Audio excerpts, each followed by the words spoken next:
place, but it was the very first time I get to meet the people, like our customers. They've been buying from me, and I get to share a bit of my story, and also get to learn a little bit more about our demographics. And I think the following month we decided to do that again. People just kept showing up, and I thought, like, maybe it's something more than just books, right? Maybe maybe there's like a community. Like, people kept coming back, and I felt like, maybe we're onto something.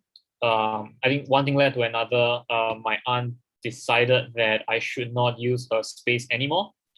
We had just like a little conversation, and then I was left with no choice but to move out. So I kind of took the leap and decided to get my own space. But I knew that if I were to get my own space, I wanted to build a community, and yeah, and I get to uh, ever since we moved, we've been opening doors every weekend, and people just kept showing up. So it's a great journey so far. Oh, nice, nice. I Yeah, mean, it sounds like it was a bit of a surprise even to you yeah, that you got this amount of support, you know. yeah. Can you share with us, like, what were some of the visitors, your customers, your supporters, what were some of the conversations that they were having with you, when you opened the doors to all of them? Any Mm, memorable conversations that you may remember? um, I guess one of the thing that I noticed was I had a lot of questions about my story, about the part. Like, people were very interested to know how and where I found the courage to leave my job and start Mm. something different, and walk the path that a lot of people might not choose. And it turns out that there were actually a lot of people that were kind of at the Press same that was press press. it turns out there was kind of a lot of people at the same crossroad as I was when I was in Nepal.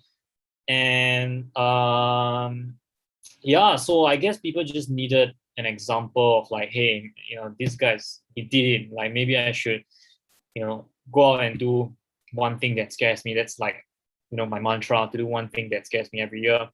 Right. And I've known people Mm. that leave their that decided to leave their job and pursue something that I've always wanted to do after having the conversation. I've known, like, guests and customers who are now friends who, after we had a conversation, start on to do one thing that scares them every year. So it's great, it's then, like I said, it's not about me anymore, right? It's about them. And I feel like uh, I think that's why the brand is not just so much about books, but also, hopefully, it's like an inspiration for other people to go out and start something that they've always wanted to do. Oh, that's almost like I don't mean in a bad way. Like it's unbelievable, right? Like, Yeah. people come and talk to you, and then they just get the confidence to do something different. Yeah. Do you have any examples of the sort of scary things or the sort of different things that people have been inspired to do thanks to you? Mm. Well, it can. I think it can start from, like, a very small example. Like, I know of one guest who we're now very good friends. Yeah. He was very afraid of speaking in large crowd, and Right. when he was invited to speak for, I think, one of his friends' wedding as, like, the MC, he decided to take up the challenge and do it. And he actually told me that, because he remembered me saying to do one thing that scares him every year, he decided to go ahead and take up the challenge. And like, I think an example, it's like our current intern. She a little bit background about her. She's actually from she has a great job at Shopee, but she realized that that's something that she wasn't like so passionate about, and she felt like her true calling was being a caretaker, which is the opposite direction of going the whole tech route. Sean, you're in the field, so like how big of the 180 that is. And when I first met her as a guest, as a customer at the space, she sat down, she asked me like, oh, how did you decide to do it? How did your parents feel and stuff? I guess for her, that's one of the thing that bothered her the most, is like her family. That's her fear. And now she has officially left the company, and she has decided to sign up and pursue her true calling, which is going to be a caregiver. And in the meantime, while she's having this little lead time between her next job, she's here working for us. So she's a great example, and I hope that's what the brand will do for others, and what I hope my story can be, that little spark to inspire. Yeah, that's very interesting, because we also had a previous guest on. Her name is Jacinda, and she runs kind of like a vegan, like a restaurant, a dining thing. Yeah. And well, it's about eating vegan food, right? But the guests who come are also people who are thinking of doing something different. They're also coming maybe because they also want to be inspired. And many of them like are repeat guests, and then they meet other guests who also want to be inspired, and then they kind of like connect. Yeah. And like maybe collaborations or things can happen from there. So Right. It's just kind of interesting, where it's like not just about like the food or the books, but it's also about the community. Exactly. Yeah. It was never, for me, it was never about the books. But it's always about the experience, the connection, and I think that's what the brand is about. And yeah, so for me, it was never about the books. Yeah. So I want to kind of talk about one thing that you mentioned, which is do one thing that scares you, right? Or every year. What scared you, Randall? Well, a lot of things. I think at the very early stage was about coming out and tell the story of so first of all, like, I am a person who I really don't like to be in the limelight. So I never like to, if I get a chance, I wouldn't want to show my face on this podcast and be on papers and like have all these like media coverage. So when I first started Books Beyond Borders, that really I wanted to hide behind the brand. So at the first 1 to 2 years of starting the company, I was championing a lot about the cause, about we raising money for schools in Nepal and stuff, but I didn't really come out and tell my story of I was trekking in Nepal and experience all that different stuff. And literally no one cared about it, because there's 101 charities, non-profits, and social business that are equally doing great causes as well. And I think what stuck with people was like wow, this guy actually did it, like his story and stuff. And it took me a lot of time to come out and like tell the story. And I remember the first time where I can't remember, like one of the magazine approached me and said, hey, we're gonna do like a photo shoot and stuff. And I felt so uncomfortable. I'm like, man, it's gonna put all the cameras around me and all that kind of stuff. So yeah, I mean, naturally I'm not the most extroverted person, so I really, given a chance, didn't want to do that. But I know it's for the good for the company. It's for the good for like to hopefully help us to raise more money, and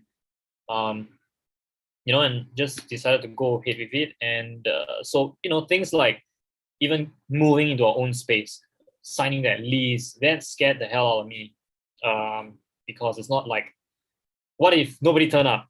What if nobody buys the books? What if we don't have enough donations? There's so many question marks. So, yeah, it's still have a lot of fears, but like I think over time I've become a lot better at facing those fears, and now I feel like I'm much better at it. Yeah, I mean, like I really couldn't tell that you were very introverted because here you are, right, on the podcast. You've done like much bigger platforms like radio and like magazines and stuff like that. And like so the theme of this today's episode, like we said it was I'm sitting alone. So this is a quote from Randall, right? Like we had a pre-conversation prior to this session, and he says, "I'm sitting alone, and every decision is on me." Yeah. Because like you're basically like the founder, right, of Books Beyond Borders. Yeah. And as you were talking about how you were kind of struggling to make this decision, like even signing the lease, like what if nobody comes? What if, right? It sounds like there's a bit of fear, a bit of anxiety in there, Can you kind of like unpack that a little bit more for us, kind of like say a little bit more about like, what's going through your mind? Yeah. So as a solo founder, there's I guess I think one of the things that troubles me. I think one of the things that troubles me, and I'm sure solo founders will feel the same, is, and just probably everyone, it's making decisions, especially big decisions that may have an impact on your business, your life goals, careers, or whatsoever. And a lot of us shun away from it because we don't want to be accountable if things don't go according to plan, and things go wrong, and it happens every single day. And for a solo founder, that journey is extremely lonely because you make some of the biggest decisions alone. And although you have a team, you have friends who support you, but ultimately you make the final decision. Should I, get the lease? Should I do this? Should I make this higher? Should I, spend this X amount of money and doing all this kind of stuff? And that if things fail, you have to take full responsibility of it. And so, as we had this conversation the last time before this chat, some of the most important decision I made was like what you see right now, at night, alone in my room, pen and paper. Should I do it? Yes or no? And at a very early stage of Books Beyond Borders, I procrastinated a lot, just because I was afraid that, what if, what would people think? What if I failed? All that kind of stuff.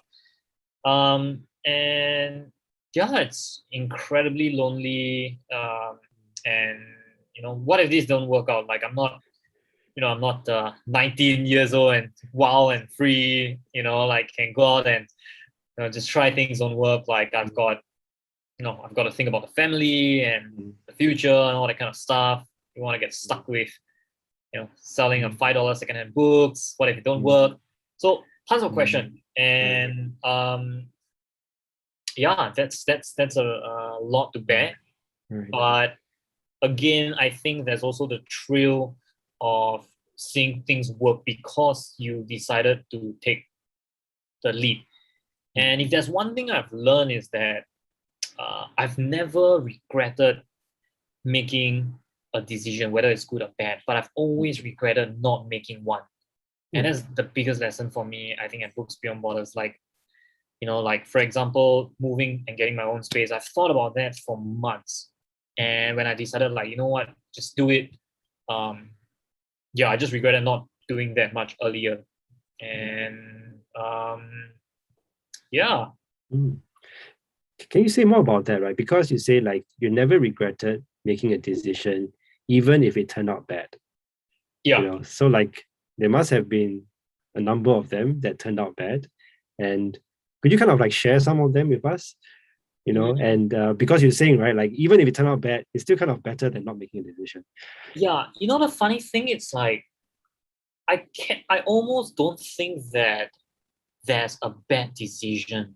Like, it's weird. I've never decided that, hey, I want to launch this campaign, run this promotion, do this. And I was like, oh man, I shouldn't have done it. Actually, I can't remember. I had an instance before. So I honestly don't think there was a bad decision. It's just no decision is the bad decision. Yeah.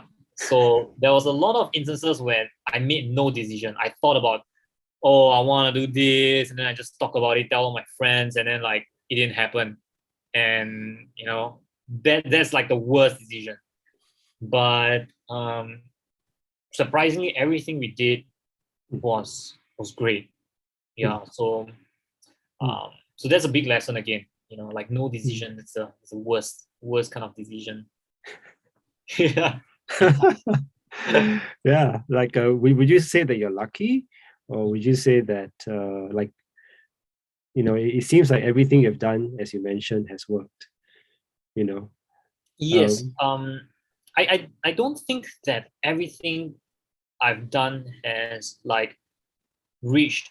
For example, if you want to launch this campaign and the goal is like, oh, to raise X amount of money, there was a lot of time we fall short, but there was never once that we decided to do something and like, for example, no one showed up. I'll give you a great example. Last year we decided to launch a fundraising campaign to help support a school that I personally have lived there for a couple of times, and I personally know the headmaster, the students, and there was like a flood that came and destroyed a couple of classrooms, and students were left outside, and they were in kind of like danger because the rain wouldn't stop. And I just like teachers were telling me, hey, is there anything you can do?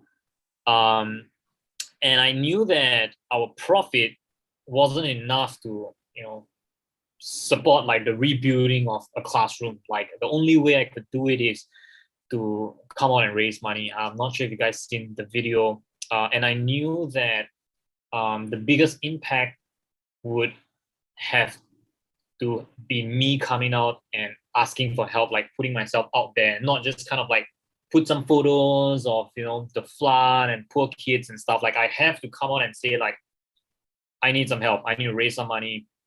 And I did I can't remember, 1 to 2 minute video, came out and just like asked for help. And I was honestly, it took me a long time to do that.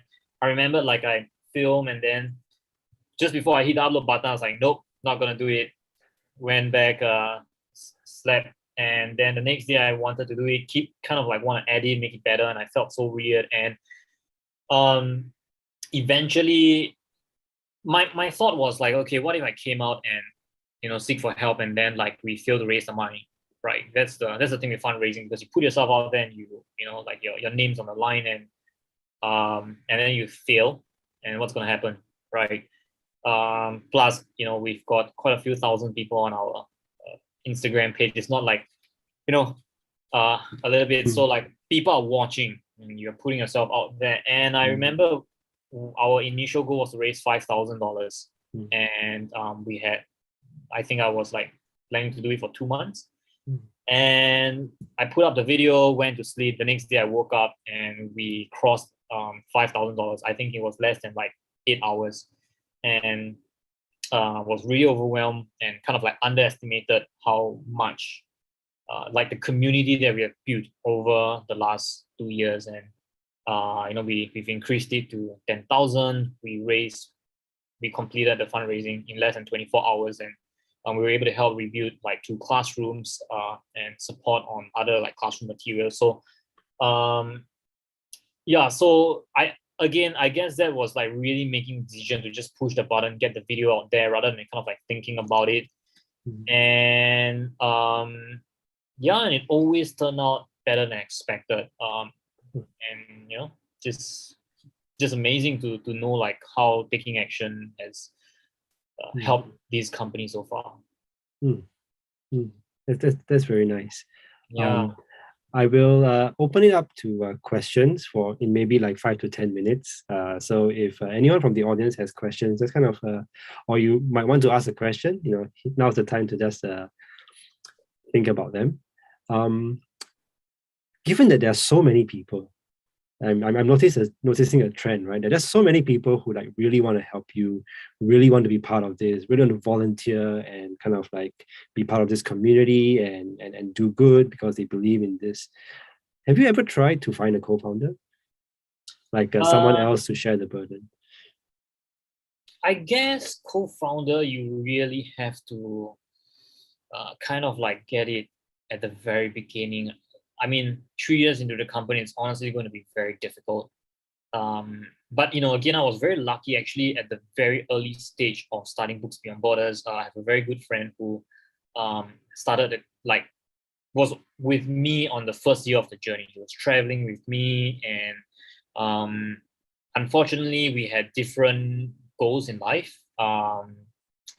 We couldn't survive on like a $300 paycheck every month, and my friend couldn't commit, but he's still a very good friend. He still supports the business in one way or another whenever he has time. So unfortunately right now, I think again it's too late. 3 years in, the boat has sailed.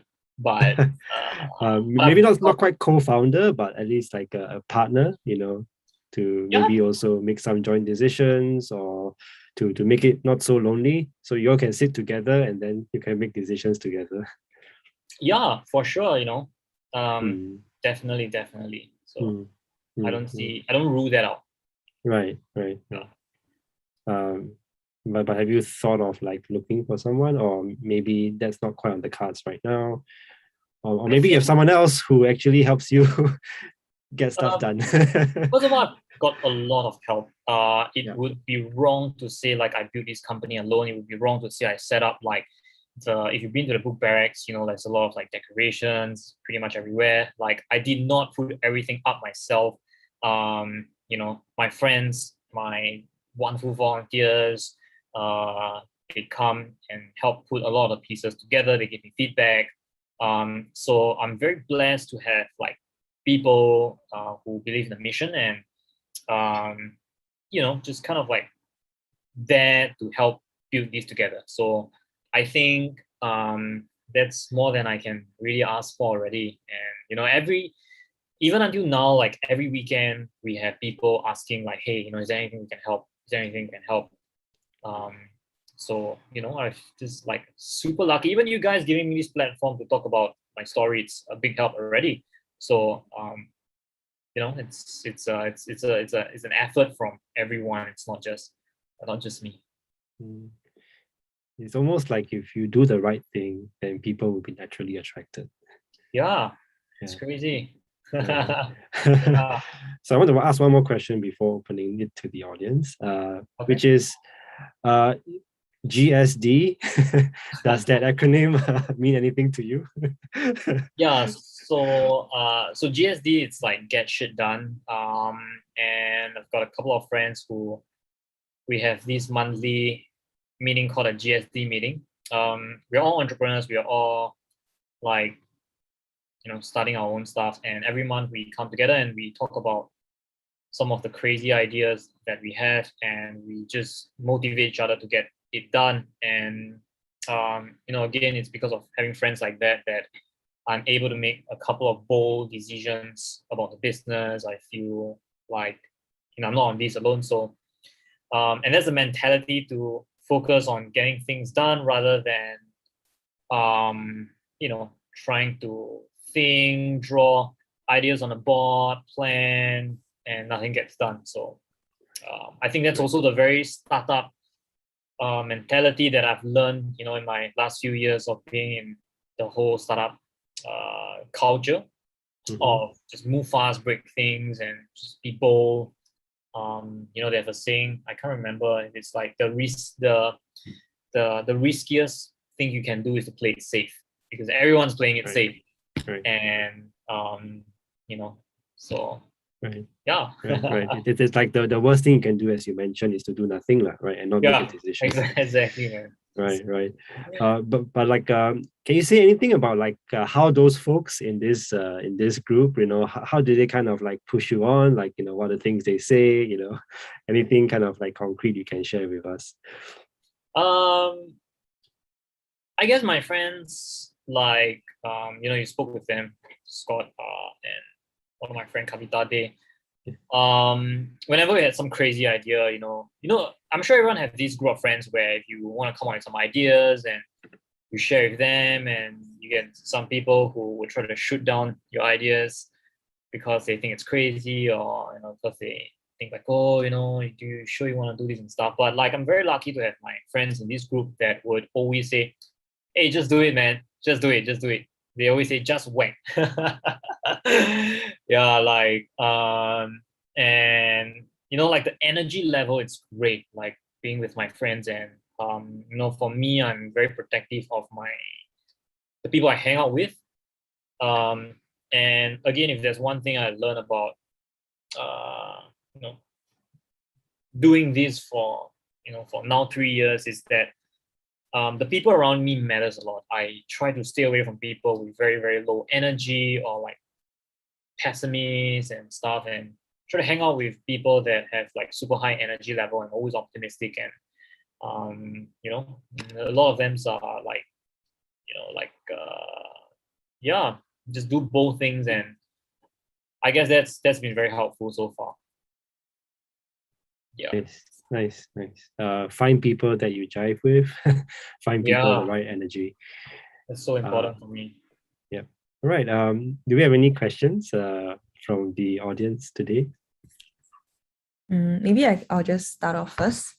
So like, I do have a few questions, but okay, maybe two questions.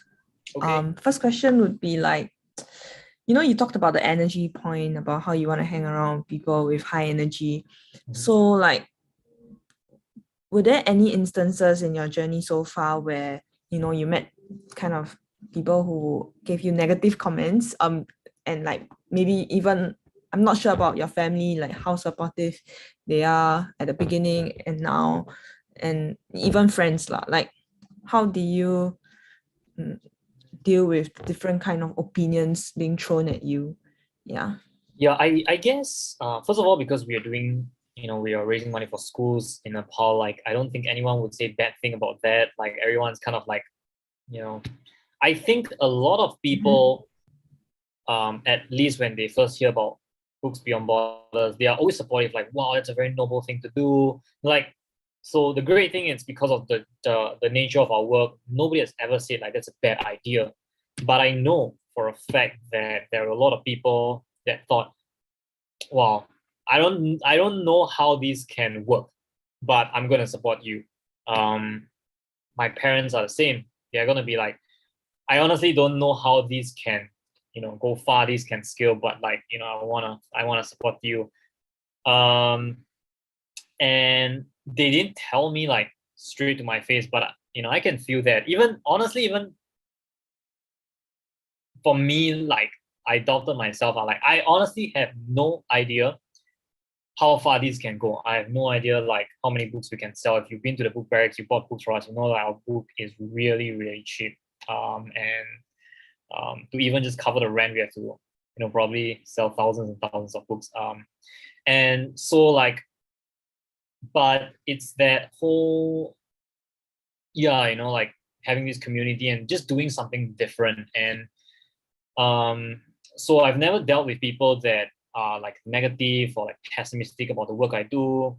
But yeah, I know that there's a lot of people that still have no idea how it will work, including myself. So I still, even until today, I have no idea, like, okay, people ask me like, hey, what's your 5-year plans for Books Beyond Borders? What's your 3 years plan? I was like, I don't know, honestly, like, don't ask me that question. I have no idea.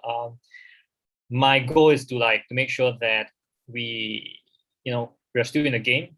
And I work hard every single day to make sure that I don't have to work for anyone else, because I knew from the very beginning when I was in poly that I am not cut out for the 9 to 5. Like, I cannot sit still. I need to have my own schedule. I want to do my own thing. So I'm working really hard to make sure that I don't get there. Yeah. Nice. Sounds very wholesome. Yeah. Yeah. Actually, the second question that I was thinking about was that when I went down to your bookstore, the books barrack, right? And then also we were doing some, social media stuff, and then we were looking through all your Instagram posts and stuff like that. There's this interesting, is it called a band, like a handband that you wear sometimes? It writes that good life. Oh. Yeah, is there like an Okay. interesting story or context behind why you wear that? No, like I just decided, actually that's custom made. Like I made it. So I used to wear, sometimes I don't wear it right now, but for a long time I've been wearing for a few months.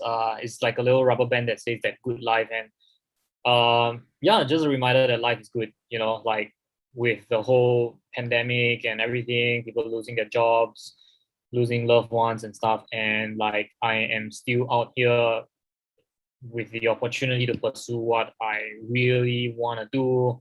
And it's a reminder that no matter how difficult it is, be it at work, at home, everyone has problems, right? Be it at home or at work. But life is good. And I just wanted to remind myself that, and also, like it's that whole outlook of life, like being optimistic about everything. So yeah, that's just a reminder. Nothing special.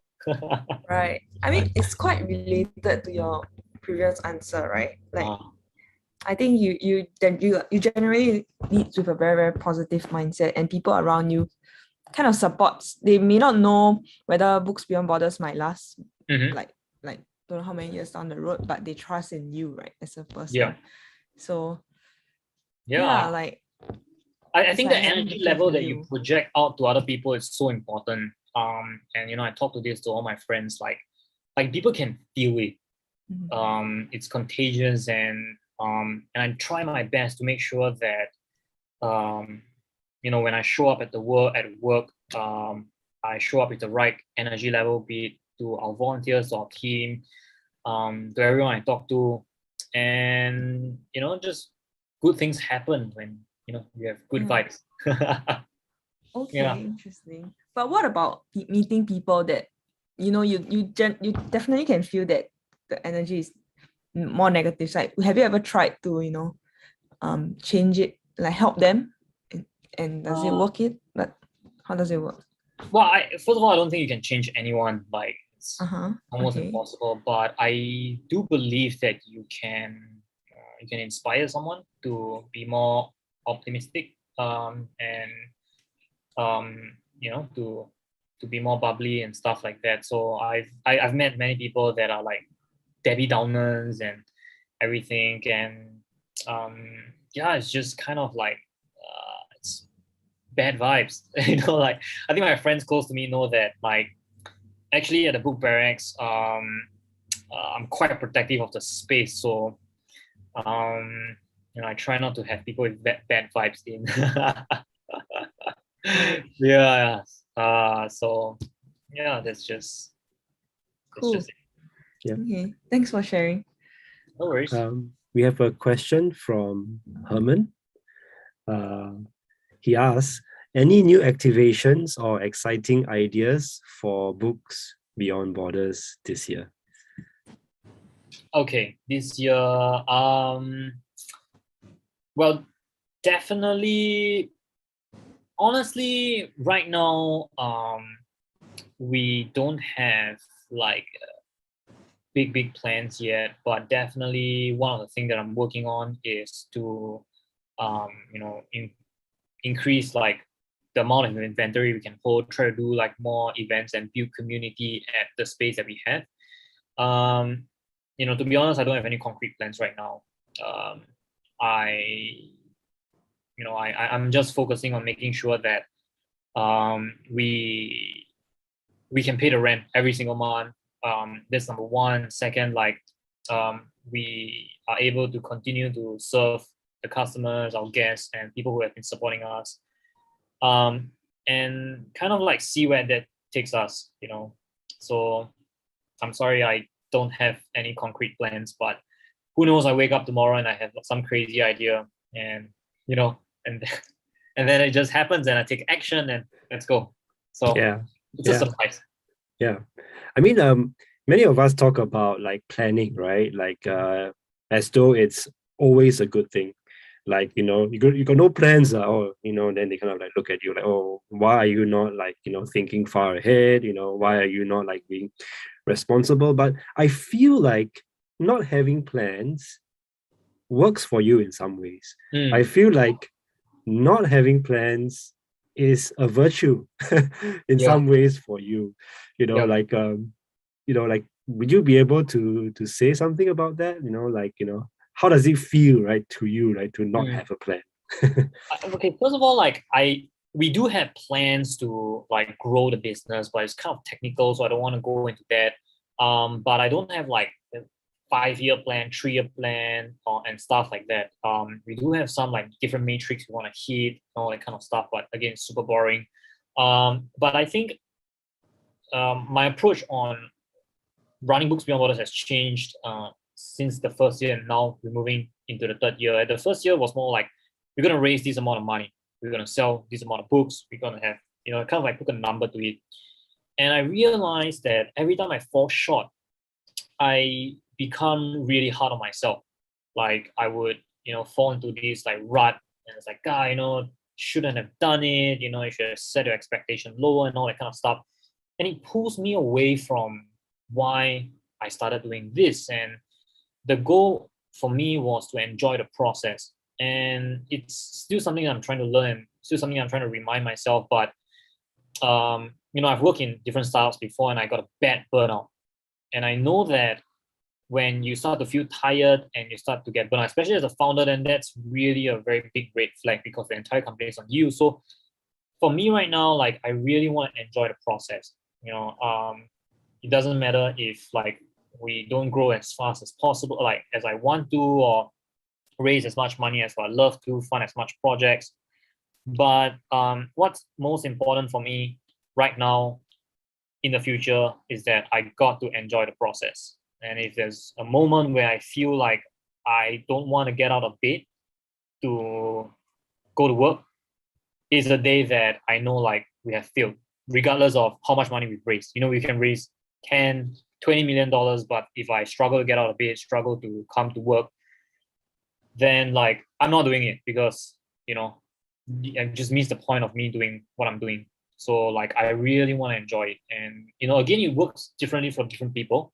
For me, it's all about like, I just got to make sure I enjoy the process and not to be too hard on myself, but also making sure that I constantly now there's a big difference. I'm not encouraging people to stay in a comfort zone, like, oh, you can just take it easy, just take a chill pill and just wake up and stuff. Like I set very big goals in terms of like how we want to grow, in terms of our team, how many books we want to get, different campaigns that we're lining up. So I do have goals for that, but like I think the idea is like to be kind to yourself when you fall short, and to make sure that you don't go into the zone where you start to be very matrix driven and not like enjoy the process. And that's very important for me. Yeah. You kind of like brought up this point where enjoyment isn't necessarily about taking it easy. Yeah. Enjoyment isn't about relaxation. Right? And that might sound a bit counterintuitive to many people. So what is it that you're enjoying? Okay, that's a great question. I enjoy challenges. So like when things isn't happening, like for example, one of our system isn't working, like I really enjoy trying to solve the problem. So some of my friends who's close to me know that I work 7 days a week, and my friends would always say, "Man, you're gonna take a break and all that kind of stuff." I tried, but I would always end up like trying to solve some problems on the days that I take off. So I really enjoy that. I really enjoy like solving problems, and trust me, there's like 101 problems every day. I'm like fighting fire every day. Although people might think it's just like collecting and selling books, but there's a lot of things going on behind the scenes. And yeah, I that's why I enjoy. Sorry, I think I kind of like wandered too off from your question. What was your question again? I think you did answer the question, right? Like asked you like what was enjoyment, and All right. I think to you, enjoyment is solving problems, and enjoyment is tackling challenges. Yeah, and I also enjoy meeting people, and that's why now that we have this space, I've met so many people, and I really enjoy talking to people who come visit us. And again, I think that's one of the reasons why we had like certain amount of slots per hour, so that I can take this opportunity to like say hi to everyone. If it's kind of like a regular shop, it's very transactional, and I know that if that would happen, if like it's just a regular shop, it's very transactional, and come in, here's $5, thank you, bye. Like I wouldn't enjoy it. Like, yeah, I have no enjoyment at all. So, for me, I would rather someone would buy one book from me, but have a little quick chat, tell me a little bit about yourself. Then you buy 10 books from me, and then you just like, here's the money, bye. You know what I mean? So yeah, that's what I enjoy. Yeah, I totally get what you mean. And now we have Charmaine who wants to like connect with you. Hi, Charmaine. Yeah, hello. Thanks for Hello. sharing. Yeah, I just have a very quick question. Sure. How do you draw the line between being bold and being idealistic? Being what? Bold. Being bold and being idealistic. That's a great question.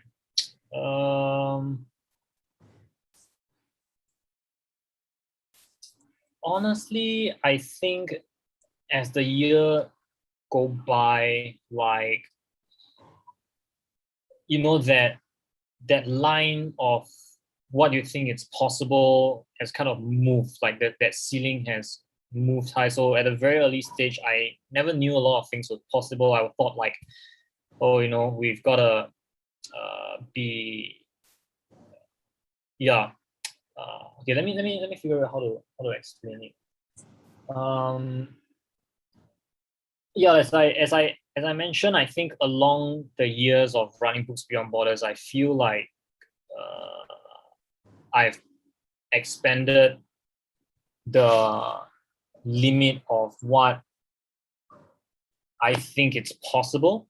At a very early stage, I never knew there was so many things I could do. I kind of like doubted myself. And I think now I have, a lot of things I thought was impossible, I needed help, like couldn't have achieved. Now I think it's just like something that comes naturally for me. So for example, I always wasn't very comfortable with speaking in the media, or like having the media like publish my story and doing an interview with me. But now like it's it comes so naturally that I don't worry or think so much about it. And yeah, I think that's how I see it. I think just like experience, and you keep doing things that are bold, and you eventually kind of like become better at the things that you want to do. What do you think bold means to you? I think that, yeah. What do you can say first? Okay, for me, bold is doing the things that you're afraid of, like doing one thing that scares you. And everyone has different fears, everyone has different insecurities, but like, what does being bold means to you? I think for me, it's more of like taking that leap of faith, like not necessarily to do something that scares you, but more of like doing things that you know a normal person wouldn't do, or like just walking the less trodden path. Yeah. Yep.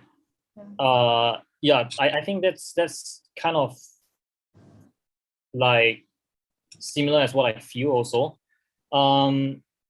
And I think running Books Beyond Borders, a lot of the things that I do every single day is like little bold actions. And I think, again, as you continue to kind of like put yourself in all these very, very uncomfortable situations, you become much better at, at making different decisions. So, that's how I feel.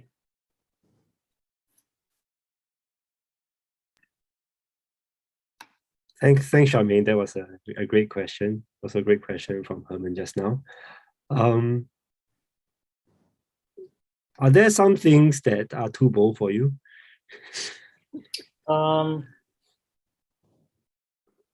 Honestly, as I mentioned earlier, along these 3 years of running Books Beyond Borders, like I've kind of like expand the limit of what is possible and what is not possible, and like what's realistic and what's unrealistic. And again, at a very early stage of Books Beyond Borders, like I was very afraid of taking like bold actions. But now that I come to think of it, like it's actually not that scary, and it's very realistic, like it's very achievable.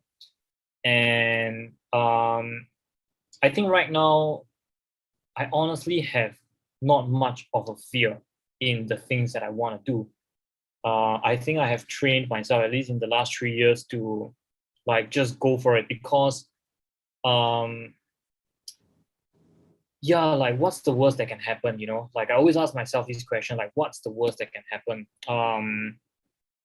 Am I going to, like, I don't know, lose an arm or leg or something like that? I don't think so. So right now, I honestly, if you ask me right now, what am I afraid of? Like, it's going to be very difficult to answer that. Because I've been doing and consistently training myself to keep taking making bold decisions and kind of like pushing the limits. And I feel like, honestly, I can do anything. It's crazy. It's crazy. Wow. It's like you've kind of expanded the boundaries of what it means to be human, right? Like you're a superhero now. You have got like special powers. Randall, who feels no fear. Right. And like Charmaine was talking about the line, right? The line between boldness and idealism. But maybe with every bold step, that line just keeps shifting further and further away.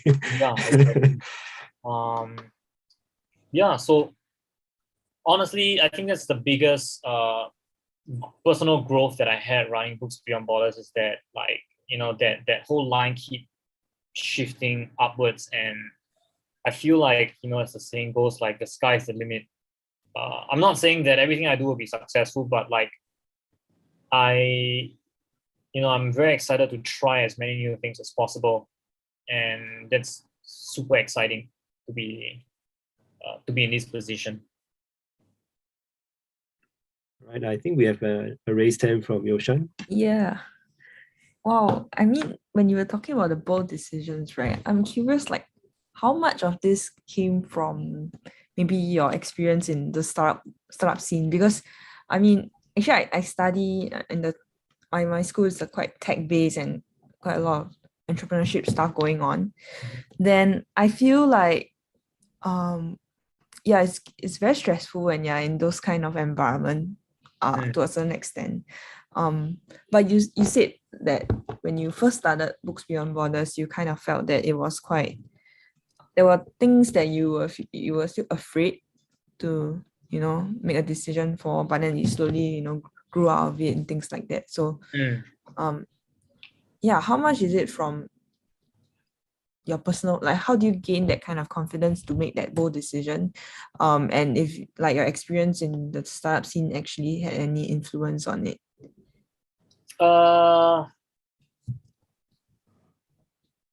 That's a good question. I think that my experience, at least in the startup world, is not so much about like making bold decisions, but I think what I learned, at least in my last few years working in startup, is like to move fast and try new things, and it's okay to fail because that's how you learn. But I really think that making and learning, taking bold decisions is when you get to, like for me, like running and starting Books Beyond Borders, like that itself is like a very big and bold decision. And I've learned a lot when, being like the solo founder. So yeah, I guess it's more like running Books Beyond Borders, not so much about like when I was in like doing startups and stuff. Yeah. Okay. Okay. Yeah. Because when you're in a company, right, like I was not the founder, so like, making decisions, if it doesn't work out, it's like, hey, we have the team, the manager, the boss, the boss takes a hit. So I kind of always have like that shield, but like when you're a solo founder, you bear the full responsibility of it. So I think that's where I start to experience and learn. Right. Okay, I know Charmaine raised her hand, but I just want to ask one follow-up question to what you said first, which is like, so I guess if it's a very personal journey, to grow and gain more confidence, like how do you, like, could you share some insights on how we advise people to become bolder?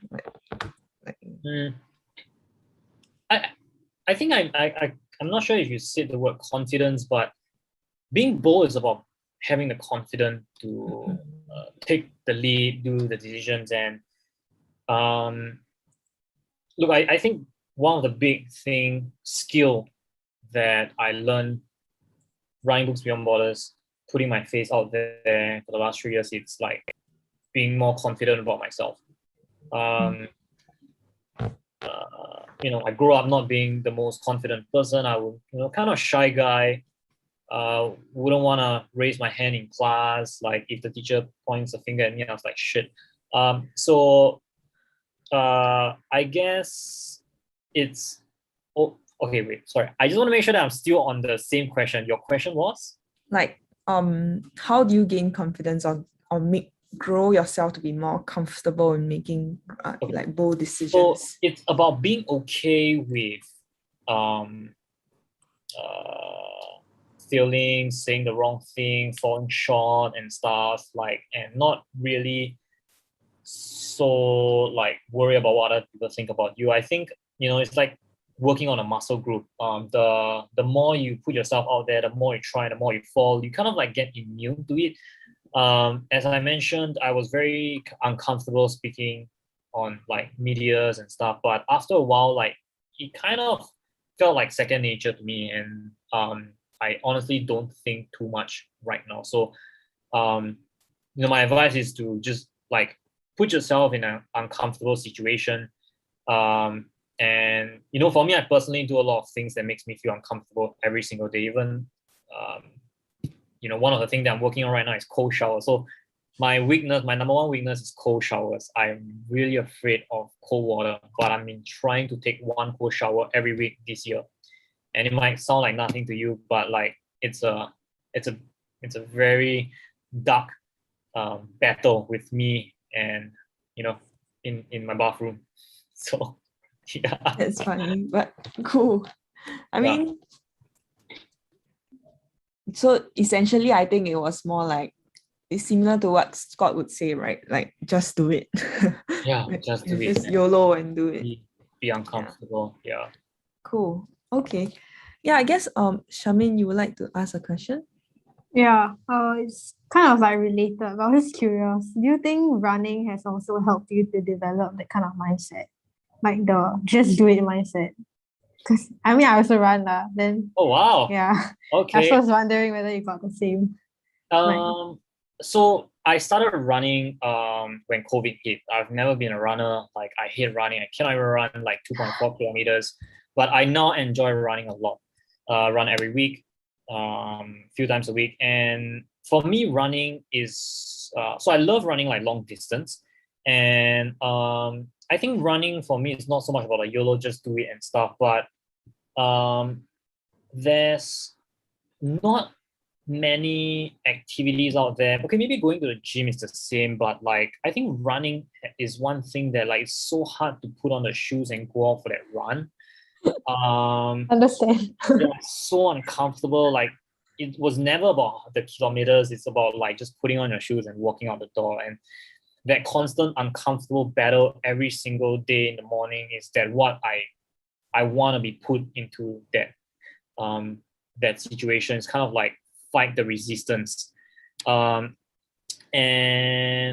so I love running my run. I'm not gonna say where I run, but I love to do like a great 10 to 12 kilometers in the morning. And the reason why I enjoy running like long distance is because running is not difficult. The challenge comes at the last like 3 to 4 kilometers. When you're tired, Yeah, yeah. when you're tired. And when you're tired, right, it's not about like the stamina or like the legs It's the anymore. It's mind. about the mind. And for me, right, I always get into this zone where I call like the dark zone. When I run, maybe I run a 21 kilometer, and then the last 3 to 4 meters, when I enter this dark zone, when I ask myself, like, why are you doing this? Like, you can just stop now and walk, and like nobody would ever know. Or why did you force yourself to like go and like put on your shoes and push yourself through these? And I find that I was able to dig deep into my purpose, which then translate to why I'm doing what I do every day, running Books Beyond Borders on my life and stuff, like the why. And I think like for every single one, finding the why has always been the trickiest thing. Like, why did you wake up this morning and do what you do? And sometimes I just forget about it. Sometimes I get so overwhelmed, so stressed and stuff, like I just forget why I'm doing this. And somehow running allowed me to enter that state of asking myself, like, why are you waking up so early? Put yourself through this running when you can be sleeping and stuff. So that's running for me. Yeah, but great to know that Cool. you're running. Yeah. I hope you Yeah. get some great benefit out of it also. Yeah. Yeah, I do. Very relatable. That's amazing. I'm going to take a chance here and maybe ask Charmaine a question. Yeah, sure. Like, it sounds like, I mean, not just sounds, I mean, it's quite obvious that what Randall is saying is very relatable to you. And perhaps it sounds like you might also be interested in taking a path that's not so, well, like going off the well-beaten path, right? Yeah. Is there something that you might like to share with us? Sure. Like, I guess because I'm like in year 1 in uni now, but then so I was in NUS at first. Then I did 1 semester, and then I don't know, I just got very bored, and then I decided to take an LOA. Then now I'm just doing a bunch of stuff. And then in April, I'm gonna do NGO work in Thailand. Yeah. Then I'm going to the UK to study instead of staying in NUS. Yeah. So it's like a bit, I guess, not as conventional because, okay, firstly was because technically I had free education in NUS. So like, why not take it up? But then, yeah, I just couldn't find a reason. Like my parents could see also that I was losing interest in school. So they were like, okay, I'll send you overseas. Yeah. So yeah, and I guess like I realized over the years that I do a lot of strange things. Like I'm always doing things on the side by myself, like without like be like I do quite a bit of community service. So like with the low income families in like one of the neighborhoods. Yeah. So then I realized that I'm somehow always like veering off. Like even in JC, like I would do like people tell me to do one CCA, then I'll go and do two, like for fun. Or like people tell me like, oh, go and do H2 math. Like must do math, very important. Then I go and drop math, that kind of thing. Yeah, so like it's just me trying to figure out like what's going on. Yeah, then I always have like wild ideas in my head, like, oh, like 2 weeks later I'm gonna walk across the 75 km with my friend, like for what? Yeah, but I think I resonate with the whole point about like being uncomfortable. So yeah. That's amazing. Wow, like if I thought like you at your age, I would be doing so much bigger stuff. So that's super cool. But it does sound like you know, you I think I'm just speaking from my experience, right? Like you're not gonna know like what you want to do in life like now, even until like honestly, like for me right now, I don't have like crystal clear of like what my end goal would be, but I am very clear of what I don't want to do. And I always tell this to people around me, people who talk to me. It's like you don't have to know what you want to do, but you gotta be very clear of what you don't want to do. Yeah. You know, it sounds like, you know, you kind of have a bit of an idea like what you're not passionate about. And yeah, you know, like at the early 20s, it's supposed to be like all about experience. Like there are some people that can you know, might have other opinions around this, especially like my, you know, the older generation, like my aunts and uncles. But I'm always a big believer of like just experience matters most than anything. Like, yeah, just go out and travel the world, you know, like go to places where nobody else would go, you know, like, man, going to Thailand, I'm like jealous right now, you know, like everyone's traveling and stuff. That's amazing. Like, yeah, it's just, if there's a way that I could like kind of follow the journey, let me know. Sure, can. Yeah.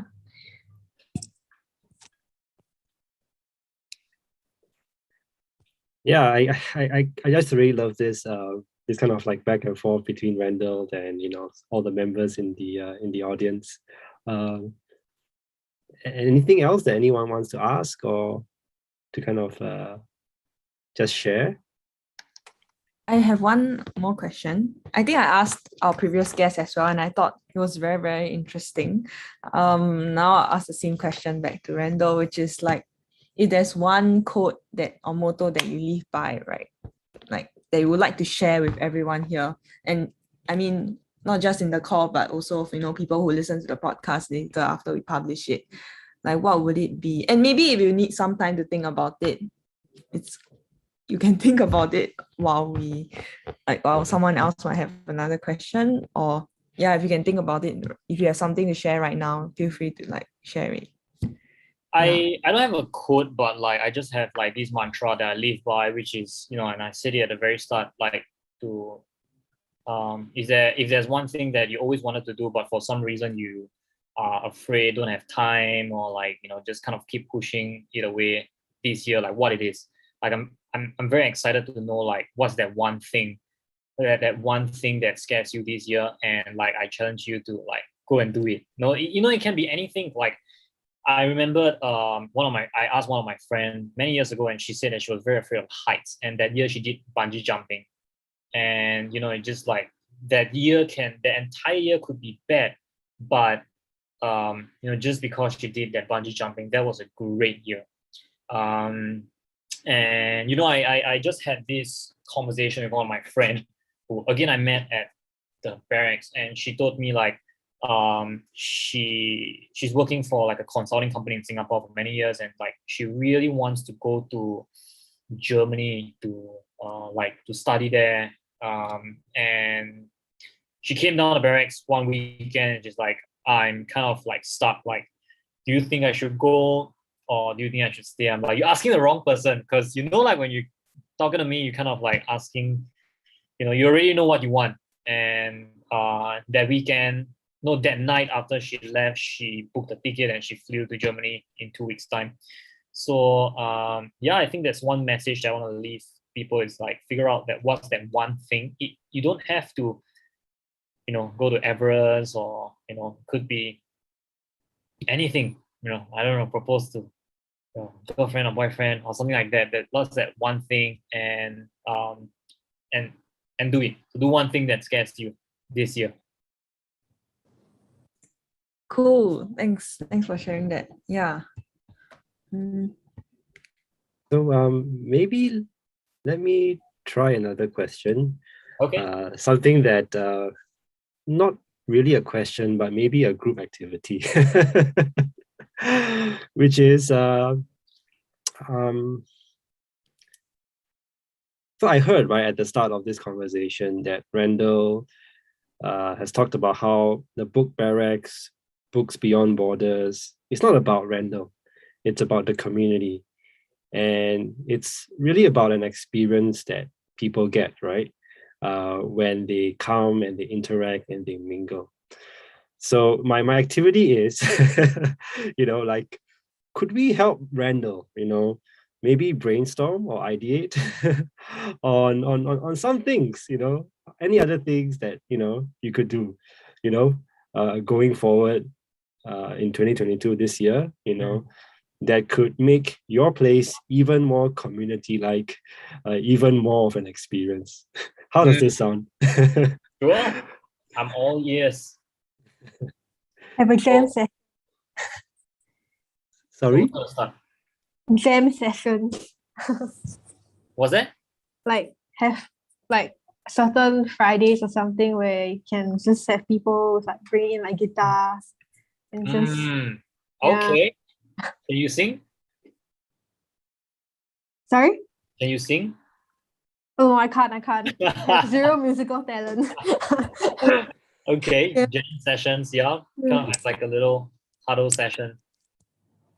Yeah, definitely. Actually, I did that before. Like, a bunch of friends was at like the space, and we had like pizzas, and we did a little bit of jamming. All of them like were guests, and we just eventually became like friends. So, yeah. That's really cool, right? Like, does it always have to be about books, or can it be about experiences as well? And you can kind of raise money through those experiences too. Yeah, it honestly don't have to always be about books. One of the things that we did before, okay, this is just like with some friends, like I did like art jamming at the space, and again, it was not about books. We just painted, and it was just fun. So yeah, I don't necessarily have to be about books. It could be, who knows, we could have like conversations like this. Maybe when you guys come back, we could host it at a space and then like live stream. I don't know, right? Well, I would love that actually, since you mentioned it. Yeah. Yeah, for sure. With a nice little cozy space. Yeah. And I would love to host some sessions, get some people, and yeah. And I think people want to kind of be around you, right? And kind of like feel your vibes, and hear you say like, do one scary thing, right? Right.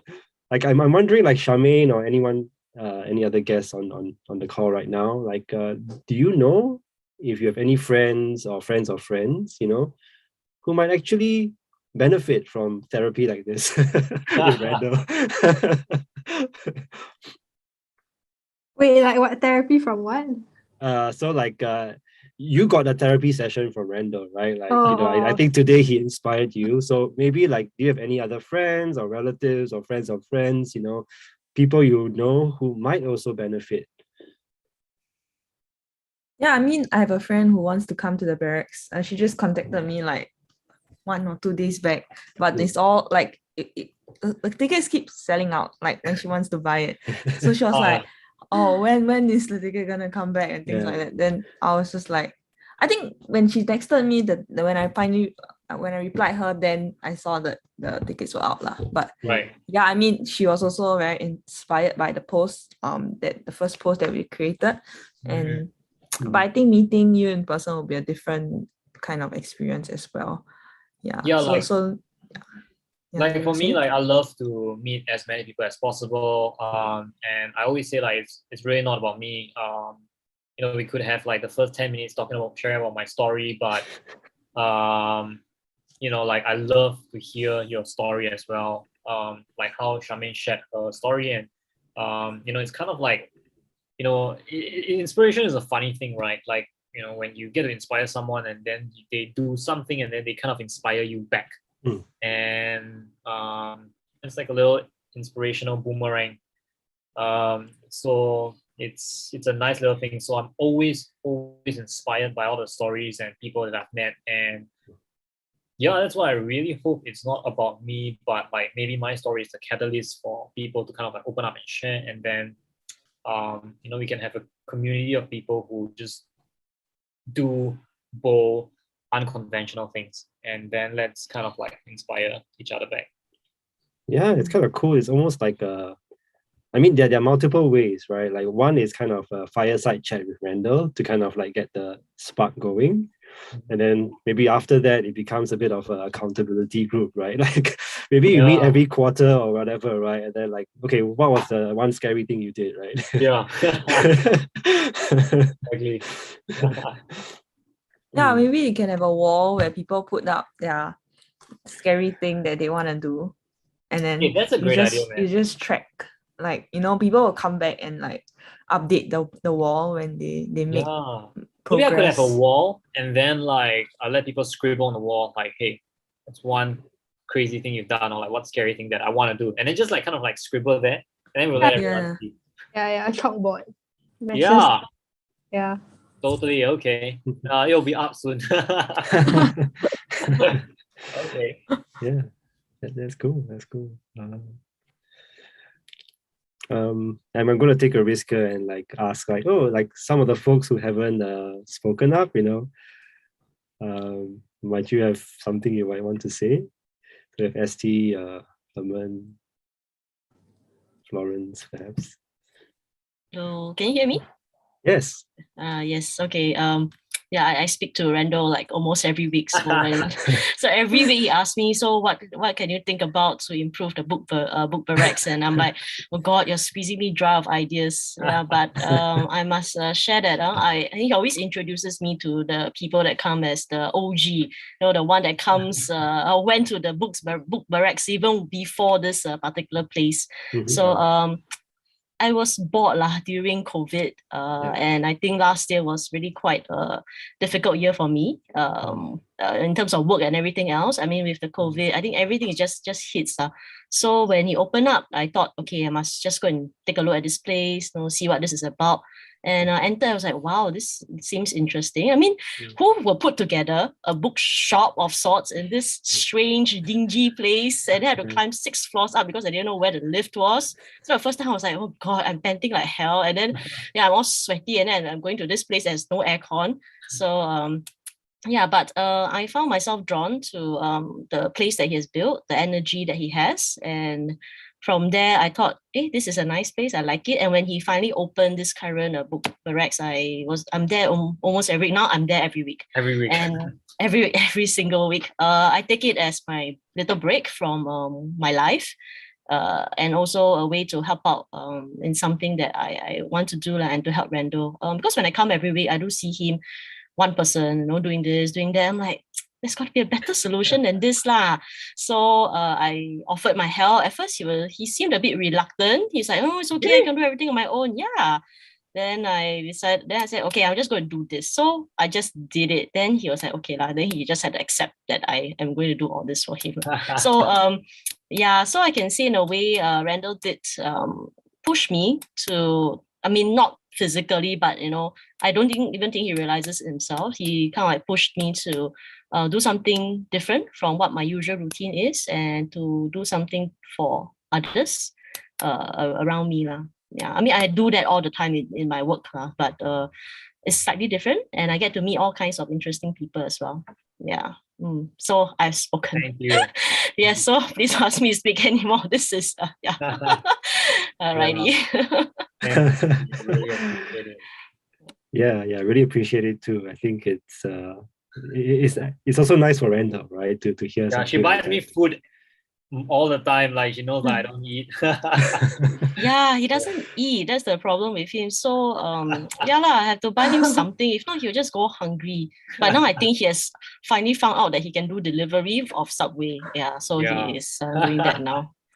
But I am very inspired by his story. And to me, what I liked about his story is education in Nepal, because when people talk about that, it's always about, okay, you know, build things, lah, no, do something. But what I heard is the money goes to provide money for the teachers, funding to learn how to teach, how to become a teacher.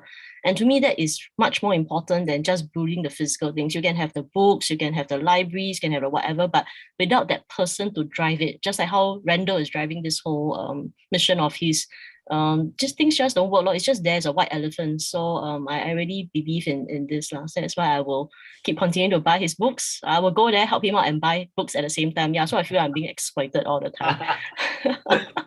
But you say that with a big smile on your face. Yeah, happily being exploited by Randall, yes.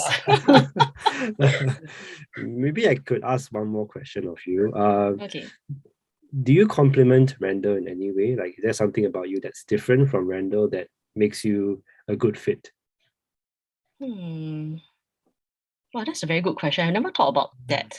I guess in my line of work, I observe. And I observe, I will try to make things better for people, the people that I work with, the people that I look after. So I think that, like, no, like what Randall says, buying food for him, this is something that it's part and parcel of what I do. And I hope that compliments him as well. He gets And she's much fed, more organized.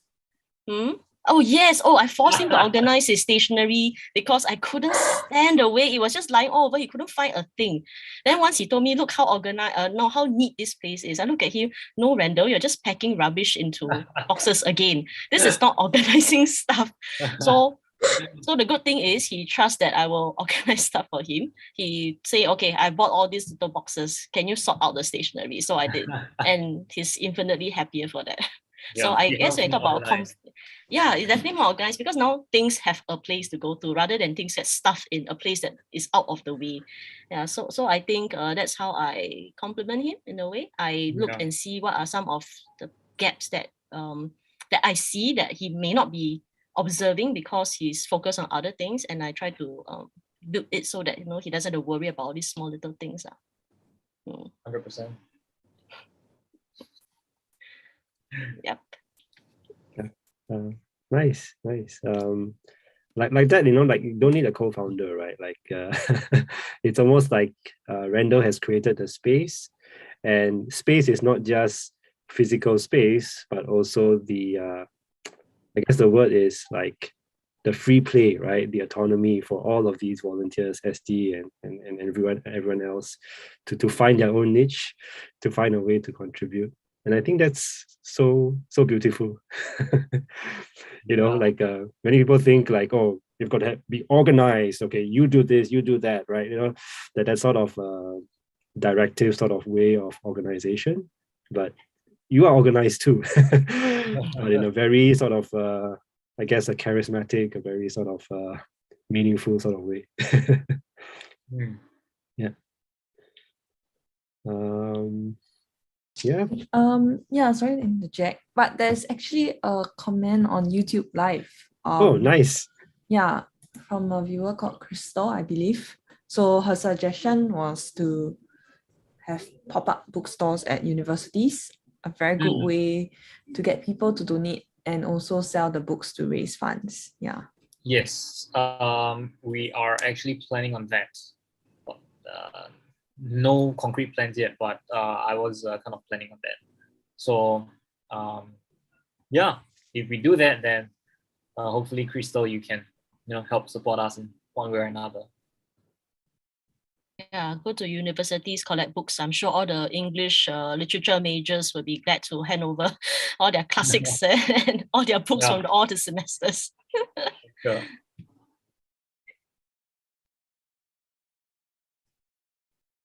Yeah. So I think we only have about 2 minutes left. Maybe I'm just wondering if Randall has anything you might want to say. Any last words?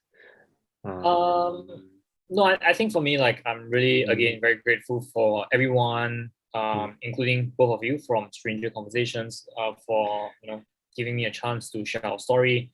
Books Beyond Borders was started not because of like myself, my story and what I do, but really it's because of everyone who has generously given us books, the support, shouting out for us, giving us a platform to share our story, and it would not have been possible without everyone's help. So I'm very grateful for that, and I would, I would be very excited to hear everyone's story.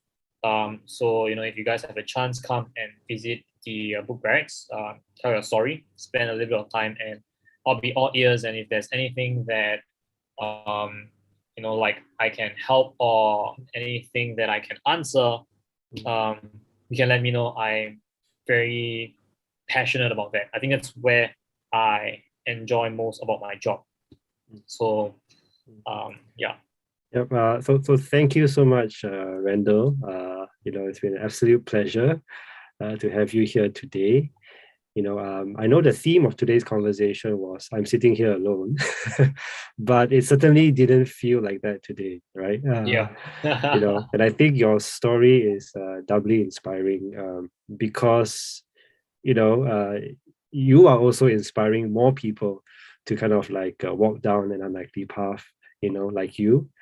And I also like to thank everyone here today for making this like a really great conversation, right? Like it's not just an interview, thanks to Esty, Charmaine, Crystal, Herman, and Florence as well. And so just one last thing, if you'd like to follow us on Stranger Conversations, thank you, Yoshan, for being such a fantastic co-host. And if you'd like to follow us on Stranger Conversations, that's our Instagram, and we will upload this on Spotify as well. And have a good night, everyone. Thank you. Good evening, guys. Bye-bye. Thank you. Bye. Thanks, everyone.